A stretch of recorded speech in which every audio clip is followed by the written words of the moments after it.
सध्या मुख्यमंत्री हे भांडूपला घटनास्थळी दाखल झालेले आहेत। आज सकाळपासून या ठिकाणी मोठं आगीचं धुमसचक्र आपल्याला बघायला मिळतंय। सकाळी सुद्धा ही आग धुमसतीये। ज्या ठिकाणी ड्रीम्स मॉलला भांडूपमध्ये ज्या ठिकाणी ही भीषण आग लागली, या ठिकाणी घटनास्थळाची पाहणी करण्यासाठी स्वतः मुख्यमंत्री उद्धव ठाकरे हे घटनास्थळी दाखल झाले असून पुन्हा एकदा ही आग भडकली आहे। तातडीने या आगीवरती नियंत्रण मिळवण्याचे प्रयत्न हे सध्या सुरू आहेत। या आगीमध्ये जवळपास 10 जणांनी आपले प्राण गमावले आतापर्यंत। आपण बघतोय का मुख्यमंत्री या घटनास्थळाची पाहणी करतायत, त्या अधिकाऱ्यांकडून माहिती घेत आहेत। अग्निशमन दलाच्या जवानांसोबत मुख्यमंत्री स्वतः संवाद साधून या सगळ्या संदर्भात माहिती घेताना आपल्याला बघायला मिळत आहे। काल रात्री 12 वाजता या ड्रीम्स मॉलला आग लागल्यानंतर हे रुग्णालय सुद्धा आगीच्या विळख्यात सापडलं आणि त्यानंतर ही आग फैलावत गेली। स्वतः मुख्यमंत्री आता या घटनास्थळी दाखल झालेले आहेत आणि ते स्वतः या ठिकाणी पाहणी करतात। मुंबईतल्या ड्रीम्स मॉलला ही भीषण आग लागल्यानंतर या आगीमध्ये आतापर्यंत 10 जणांनी आपले प्राण गमावले। मुंबईत भांडूपच्या ड्रीम्स मॉलला लागलेली भीषण आग अद्यापही धुमसतेय। मॉलच्या 3ऱ्या मजल्यावरती असलेलं सनराइज हे रुग्णालय देखील या आगीच्या विळख्यात सापडलं असून या रुग्णालयातील 10 रुग्णांचा गुदमरून मृत्यू झालाय। या रुग्णालयातील एकूण 70 रुग्णांची सुटका करण्यात आली असून काही रुग्णांचा अद्यापही शोध सुरू आहे। सध्या मुख्यमंत्री उद्धव ठाकरे हे घटनास्थळी दाखल झाले असून अग्निशमन दलाच्या जवानांकडून ते या घटनेची स्वतः माहिती घेत आहेत आणि त्यानंतर ते माध्यमांसोबतही संवाद साधतील। मुख्यमंत्री उद्धव ठाकरे हे घटनास्थळी दाखल झालेले आहेत। भांडूपमध्ये सध्या मुख्यमंत्री असून या घटनास्थळाची ते पाहणी करतायत। हॉस्पिटल जे या ड्रीम्स मॉलमध्ये होतं, सनराइज नावाचं जे ड्रीम्स मॉलच्या 3ऱ्या मजल्यावरती हॉस्पिटल होतं, हे सुद्धा या आगीच्या भक्ष्यस्थानी सापडलंय। आतापर्यंत या दुर्घटनेमध्ये 10 जणांनी आपले प्राण गमावले। अग्निशमन दलाचे 23 ते 24 बंब हे सध्या घटनास्थळी दाखल झाले असून या आग विझवण्याचे शर्थीचे प्रयत्न या ठिकाणी करण्यात येत आहेत। आग सध्या नियंत्रणात असून अद्यापही आग विझवण्याचे प्रयत्न हे सुरू आहेत। स्वतः मुख्यमंत्री उद्धव ठाकरे या घटनास्थळी दाखल झाले आहेत आणि या आगीची ते पाहणी करतायत। नेमकी घटना कशी झाली, काय नेमकं घडलं होतं या संदर्भात ते अग्निशमन दलाच्या जवानांसोबत चर्चा करतायत। मॉलमधली अनेक कार्यालय ही खरं तर बंद अवस्थेत असल्यामुळे ही आग मोठ्या प्रमाणात भडकली। मोठ्या प्रमाणात या ठिकाणी फर्निचरने सुद्धा पेट घेतल्यामुळे या परिसरात धुराचं साम्राज्य आज सकाळपासूनच पसरल्याचं बघायला मिळतंय। आग विझवताना मॉलमध्ये अग्निशमन यंत्रणा ही सुस्थितीत नसल्यामुळे अनेक अडचणींचा सामनाही अग्निशमन दलाच्या जवानांना करावा लागला। मुख्यमंत्री हे घटनास्थळाची पाहणी करतायत। आपण बघतोय भांडूपमध्ये सध्या मुख्यमंत्री उद्धव ठाकरे हे दाखल झालेले आहेत। ते पोलीस अधिकाऱ्यांसोबत आणि अग्निशमन दलाच्या जवानांसोबत या घटनेसंदर्भात बातचीत करतायत आणि या आगीच्या घटनेमुळे गांधीनगर ते भांडूप LBS मार्गावरची वाहतूक ही पूर्णपणे बंद करण्यात आली आहे। या मार्गावरील वाहतूक ही द्रुतगती मार्गाच्या दिशेने वळवण्यात आली आहे आणि आता थोड्याच वेळात मुख्यमंत्री हे माध्यमांसोबत सुद्धा या घटनेसंदर्भात संवाद साधतील। मुख्यमंत्री हे भांडूपच्या ड्रीम्स मॉलची पाहणी करतायत। 12 तासांपासून ड्रीम्स मॉलमध्ये अग्नितांडव सुरू आहे आणि याच मॉलमध्ये जे सनराइज नामक हॉस्पिटल आहे हे सुद्धा या आगीच्या भक्ष्यस्थानी गेलंय। आपण हे दृश्य बघतोय। मुख्यमंत्री आता माध्यमांसोबत संवाद साधतायत। थेट जाऊयात।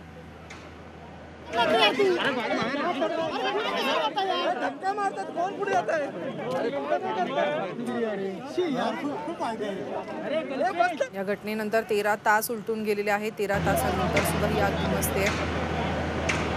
मुख्यमंत्री उद्धव ठाकरे या घटनास्थळाची पाहणी करतायत। माध्यमांसोबत ते आता संवाद साधतील। आपण बघतोय ही दृश्य। ड्रीम्स मॉलमधल्या दुर्घटनेत आतापर्यंत 10 जणांनी आपले प्राण गमावले। जवळपास 13 तासांपासून या मॉलमध्ये अग्नितांडव सुरू आहे।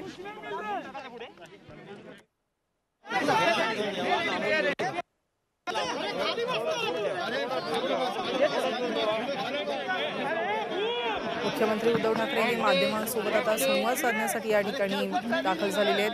त्यांनी आत्ताच या ड्रीम्स मॉलची पाहणी केलेली आहे। आपण हे दृश्य बघतोय। 13 तासानंतर ही आग धुमसते आणि या दुर्घटनेत आतापर्यंत 10 जणांनी आपले प्राण गमावले।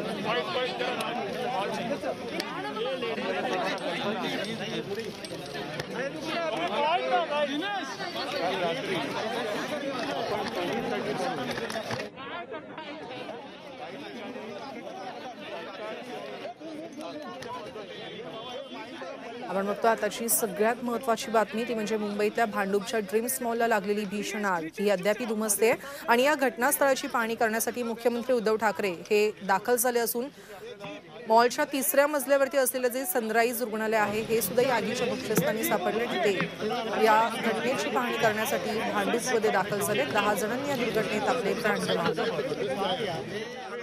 शक्य असेल तिथे तिथे आवश्यकतेनुसार काही कोविड केअर सेंटर्स आणि हॉस्पिटलसाठी परवानगी दिली होती. त्याच पद्धतीने इकडे हॉस्पिटल हे सुरू होतं. या हॉस्पिटलला तात्पुरती परवानगी होती आणि ती परवानगी येत्या 31 तारखेला संपत होती. दुर्दैवाने आपल्याला हेही माहिती आहे की दुर्दैवाने मला वाटतं तळमजला होतं हा तळमजला पहिला मजला होते म्हणजे त्यांना हलवण्यासाठी नाही म्हटलं तरी थोडा अवधी लागला. कारण पहिले जे काही हलवू शकत होतो काही जण त्या बाजूला गेले, त्यांना आपण सुटका केली. हॉस्पिटलमध्ये बाकी रुग्ण होते त्यांची सुटका केली आणि व्हेंटिलेटरवरती जे रुग्ण होते त्यांची सुटका करायला थोडासा अवधी लागला आणि दुर्दैवाने त्यांचा मृत्यू झाला. एकूणच काय की अशा दुर्घटना घडल्यानंतर आपण सगळे जागे होतो. मग चौकशी लागते, तसेच याही बाबतीत चौकशी केली जाईल. जर याच्यामध्ये कोणाचा काही दोष असेल, गुन्हा असेल तर साहजिकच आहे कायद्याने त्यांच्यावरती कारवाई केली जाईल. अशा दुर्घटना होऊ नयेत. कारण काही 1-2 वर्षापूर्वी आपल्याला हे आठवत असेल की कमला मिलमध्ये सुद्धा दुर्घटना घडल्या आणि निरपराध लोकांचे ते जीव त्याच्यात गेले. आणि अशा दुर्घटना घडू नयेत म्हणून मधल्या काळामध्ये मी या सूचना सर्व राज्यभर दिलेल्या आहेत की जिथे जिथे अशी आपली हॉस्पिटल्स आहेत, विशेषतः कोविड केअर सेंटर्स जे आपण फील्ड हॉस्पिटल उभी केलेली आहेत, जम्बो फॅसिलिटी म्हणून उभ्या केलेल्या आहेत, त्यांचं स्ट्रक्चरल ऑडिट करा, फायर ऑडिट करा आणि कुठेही दुर्घटना घडणार नाही किंवा घडू देऊ नका अशा पद्धतीच्या सक्त सूचना आणि आदेश मी दिलेले आहेत. तरी देखील दुर्दैवाने ही दुर्घटना ह्या मॉलमध्ये घडली. आपल्याला ही कल्पना आहे की कोरोनाची वाढती साथ लक्षात घेतल्यानंतर आपण मॉल्स आणि सार्वजनिक ठिकाणावरती काही बंधनं आणलेली आहेत की लोकांची वर्दळ कमी व्हावी, येणं जाणं कमी व्हावं अशा पद्धतीने सगळ्या सूचना आपण दिलेल्या आहेत. मात्र ही जी काही दुर्घटना घडलेली आहे त्याच्याबद्दल ज्यांचं कौटुंबिक नुकसान म्हणजे त्यांच्या कुटुंबातील मृत्यू झालेले आहे त्यांची मी दिलगिरी मागतो, दिलगिरी व्यक्त करतो. आणि एक नक्की सांगतो, पण मॉल्स आणि सार्वजनिक ठिकाणावरती काही बंधनं आणलेली आहेत की लोकांची वर्दळ कमी व्हावी, येणं जाणं कमी व्हावं अशा पद्धतीने सगळ्या सूचना आपण दिलेल्या आहेत. मात्र ही जी काही दुर्घटना घडलेली आहे त्याच्याबद्दल ज्यांचं कौटुंबिक नुकसान म्हणजे त्यांच्या कुटुंबातील ज्यांचा मृत्यू झालेला आहे त्यांची मी दिलगिरी मागतो, दिलगिरी व्यक्त करतो. आणि एक नक्की सांगतो की जर ह्याच्यामध्ये काही दुर्लक्ष असेल, दिरंगाई झाली असेल तर त्याची व्यवस्थित चौकशी होऊन जे कोणी त्याच्यात जबाबदार असतील त्यांच्यावरती कारवाई केली जाईल.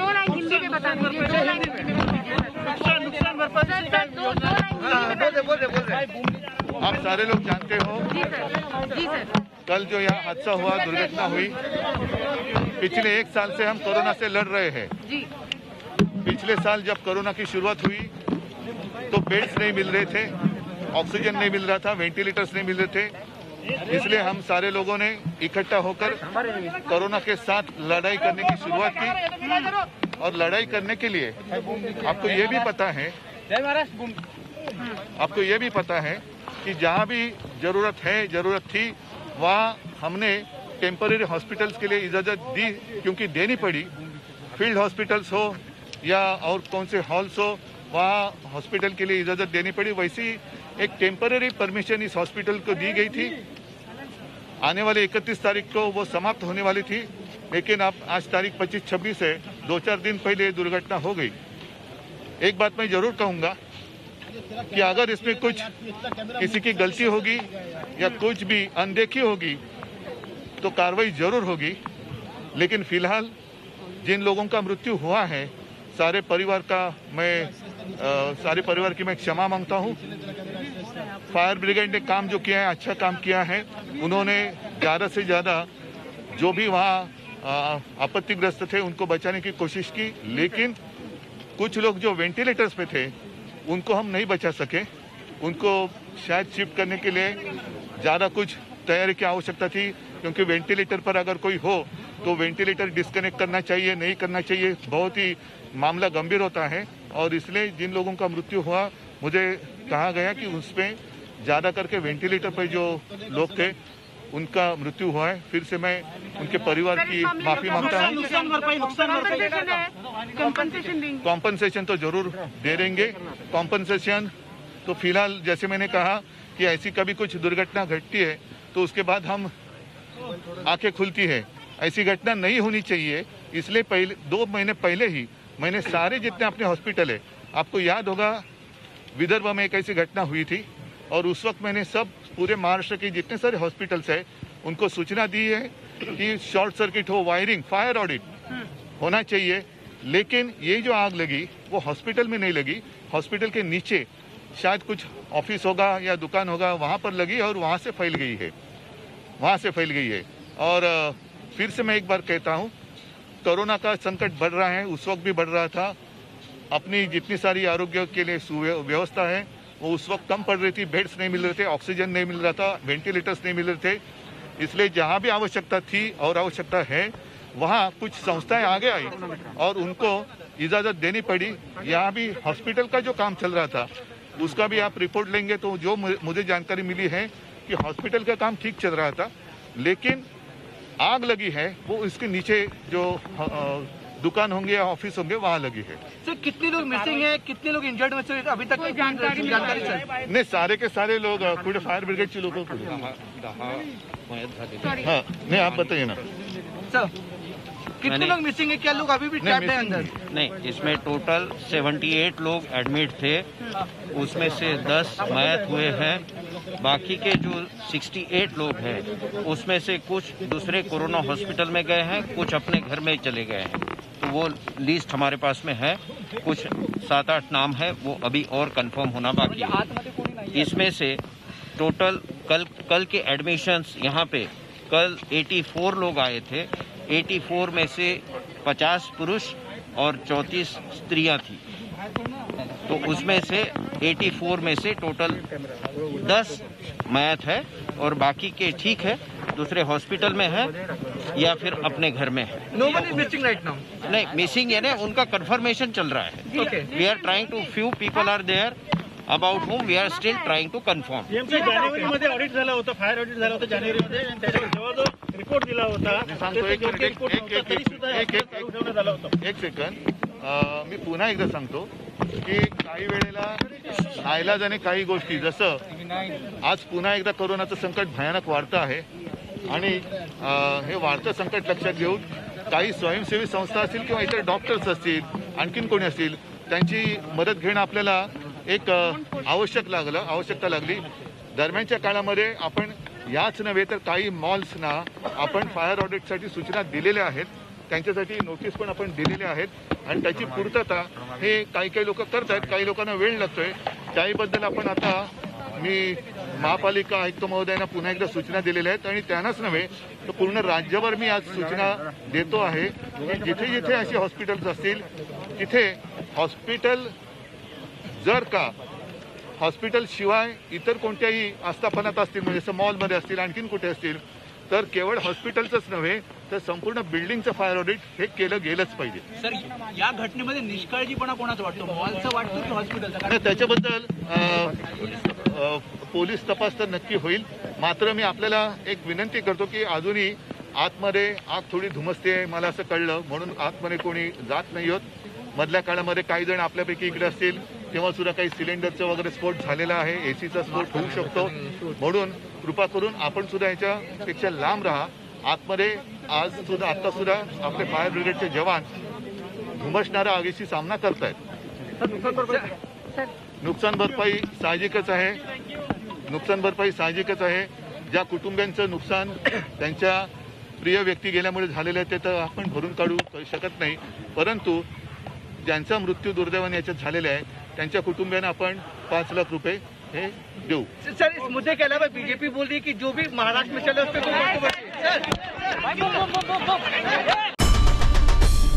आई भवानीचा गजर म्हणजे